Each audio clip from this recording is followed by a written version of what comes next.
अस्सलाम वालेकुम।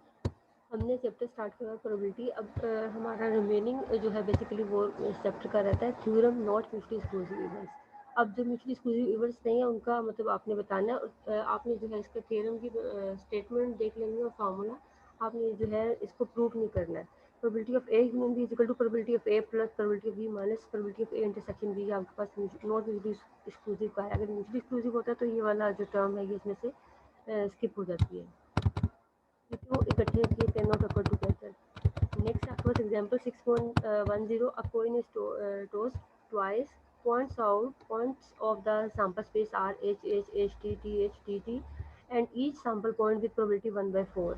अब आपके पास देखें टोटल सैम्पल स्पेस ये है N of S equal to 4 और आपने जो है ए जो फाइंड करना है probability if A and B are two events that the head at a first coin and the tail on the second coin respectively find probability of A union। आपने A union भी find करना है और A event आपका क्या हो जाएगा जो है हेड आ जाएगा फर्स्ट पे। ठीक है, ये हेड आ गया फर्स्ट पे, क्योंकि आपके दो इवेंट्स हो गए। एन ऑफ ए आपने प्रोबेबिलिटी ऑफ ए कैलकुलेट कर लिया 2/4 हो गया। बी आपका क्या है टेल ऑन द सेकंड पे जो है आपका टेल आए, तो ये आपके दो इवेंट्स इसमें हो गए। ठीक है, अब इन दोनों के दरमियान में कुछ ए और बी में कंबाइन है या नहीं, ये देखें ए में हेड हेड हेड टेल और इसमें टेल टेल हेड टेल। अब एक इसमें कंबाइन है पॉइंट हेड टेल, ये आपका इंटरसेक्शन में आ जाएगा और इसकी जो आप प्रोबेबिलिटी फाइंड कर लेंगे वो ये 1/4 हो जाएगा। अब आपने जब यूनियन वाले में पुट करना तो जो आपने कैलकुलेट की थी probability of A probability of B probability of A intersection B वो पुट करके आपके पास सिंप्लीफाई करके ये आंसर आ जाएगा। ठीक है, एग्जाम्पल 6.11 भी जो है बेसिकली सिमिलरली आपने ऐसे ही कर लेनी है। नेक्स्ट आपके पास addition theorem for mutually exclusive events. अब आपने नॉट म्यूचुअली एक्सक्लूसिव का फॉर्मूला तो देख लिया। म्यूचुअली एक्सक्लूसिव में आपके पास ये देखें वो टर्म नहीं आती है, वो जो आप इंटरसेक्शन वाली टर्म थी माइनस प्रोबेबिलिटी ऑफ इंटरसेक्शन जो एक्स्ट्रा टर्म वहाँ पे आती है, यहाँ पे ये वाली टर्म नहीं है।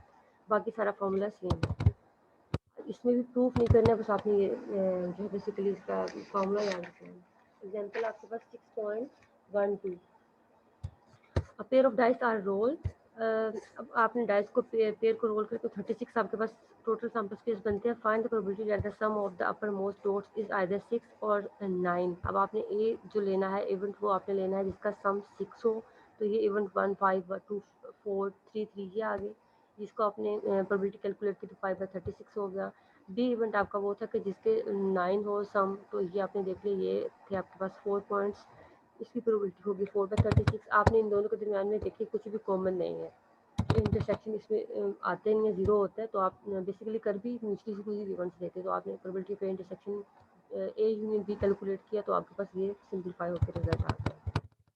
एग्जाम्पल है 6.13 अ pair of dice is throne find the probability of getting a total of either 5 और 6। अब इसमें भी आपका जो टोटल सैंपल स्पेस तो 36 बनेंगे, आपने 5 और 6 11 के लिए करना है। ठीक है, जिसका टोटल 5 11 आए। ए आपका इवेंट हो गया मतलब 5 जिसका टोटल आता है तो आपके पास यहाँ पे 4 पॉइंट्स आ गए, इसकी प्रोबेबिलिटी 4/36 होगी। फिर जिसका जो है 11 सम आता है 5 6 और 6 5 ये भी दो हो गए और इनके दरमियान में भी कुछ कॉमन नहीं है, तो आपने जो है इसकी प्रोबेबिलिटी भी कैलकुलेट कर ली बी की और ए यूनियन बी के लिए प्रोबेबिलिटी के लिए आप इसमें पुट कर दिया तो आपके पास सिंप्लीफाई रिजल्ट होकर आ गया। ठीक है, नेक्स्ट कंडीशनल प्रोबेबिलिटी का कॉन्सेप्ट आपके सिलेबस में नहीं है। Multiplication theorem for independent events है आपके पास। ठीक है, इसमें भी आपने जो है बेसिकली ये probability of A intersection B equal to probability of A probability of B ये वाला करना है। आपने इसमें बेसिकली थ्योरम की जो प्रूफ नहीं करना है, बस जो है स्टेटमेंट और ये देख लेना है, ये आपका बस फॉर्मूला है। या आपने जैसे यूनियन वाले में तो आपने ऐड करके लिख लेते थे, इंटरसेक्शन वाले में मल्टीप्लाई करके लिख रहे हैं बस। और नॉट इंडिपेंडेंट के केस में या डिपेंडेंट के केस में आपका फार्मूला ये हो जाता है।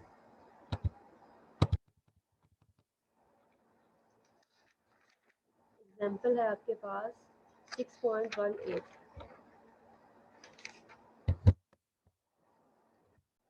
आपने ये प्रीवियस एग्जाम्पल्स इसलिए नहीं किए कि उनमें आपके देखें ये यहाँ पे कंडीशनल प्रोबेबिलिटी इन्वॉल्व हो रही है, तो कंडीशनल प्रोबेबिलिटी का आपका बेसिकली कॉन्सेप्ट नहीं है इसमें आपके सिलेबस में, इसलिए कंडीशनल प्रोबेबिलिटी की वजह से आप ये जो है एग्जांपल्स नहीं है। एग्जांपल आपके पास 6.18 है।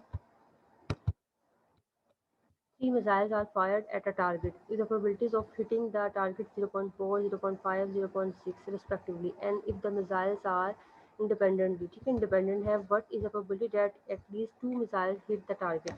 अब आपने बताना है 2 मिसाइल जो हिट करें टारगेट को, थर्ड वाला चाहे ना करें, ठीक है। अब इसके पॉसिबल वेज क्या होंगे? सबसे पहले तो आपने प्रोबेबिलिटी जो आपकी टारगेट को हिट करी थी वो लिख ली, और जो टारगेट को हिट नहीं कर रही थी वो 1 माइनस करके आपने यहाँ पे वो फाइंड कर ली, ठीक है। A complement, B complement, C complement की प्रोबेबिलिटी होगी। अब सबसे पहले अब नेक्स्ट आपका इवेंट है डी, जिसको आप डिफाइन कर रहे हैं at least 2 shots hit the target. आपने सबसे पहले लिख लिया ए और बी हिट करता है टारगेट को, सी टारगेट को हिट नहीं करता है। फिर आपके पास ए जो हिट करता है, बी नहीं करता है, सी करता है, इनके 2 हिट कर रहे हैं और थर्ड वाला नहीं हिट कर रहा है। फिर ए हिट नहीं करता है और बी और सी हिट करते हैं, और लास्ट में आ जाता है कि तीनों ही हिट कर रहे हैं, ठीक है। ये आपने इस तरह से पॉसिबल वेज बना लिए। नेक्स्ट इसको फर्दर सेपरेट करना है इंटरसेक्शन को। आपको पता है आपने multiplication theorem independent for independent universe में आपने इसको इंटरसेक्शन को जस्ट मल्टीप्लिकेशन की फॉर्म में लिख देना था। Probability of A, probability of B, probability of C complement, probability plus probability of A plus probability of B complement C, probability of A complement B and C, probability of A B and C. इस तरह से आपने सारे लिख लिए, और हर एक का रिजल्ट जो आपने ऊपर कैलकुलेट किया, मतलब आपको जो गिवन था और जो आपने यहाँ से फाइंड किया, ये सारे आप इसमें पुट कर देंगे, सिंप्लीफाई करेंगे तो आपके पास ये रिजल्ट आ जाएगा probability of D even at least जो है शॉट्स हिट द टारगेट, ठीक है। नेक्स्ट इसके बाद आपने जो है सारे अपने एक्सरसाइज के क्वेश्चंस को कंप्लीट कर लेना, जो भी आपके स्मार्ट सिलेबस से रिलेटेड हैं, और आपने पास पेपर से भी सारे क्वेश्चंस करने हैं। एटलीस्ट 5 ईयर्स के तो ज़रूर करने हैं, वैसे 10 के कर ले तो ज़्यादा बेहतर होता है। और आपने जो उसमें आपके स्मार्ट सिलेबस के अकॉर्डिंग ही कीजिएगा आपने, ठीक है। पास पेपर ज़रूर करने हैं सबने। आई होप आपको क्लियर हो गया होगा। 6 चैप्टर बिल्कुल ईजी इन्होंने स्मार्ट सिलेबस करके आपको बिल्कुल ही शॉर्ट कर दिया। अगर कोई प्रॉब्लम हो तो आप पूछ लीजिएगा। अल्लाह हाफ़िज़।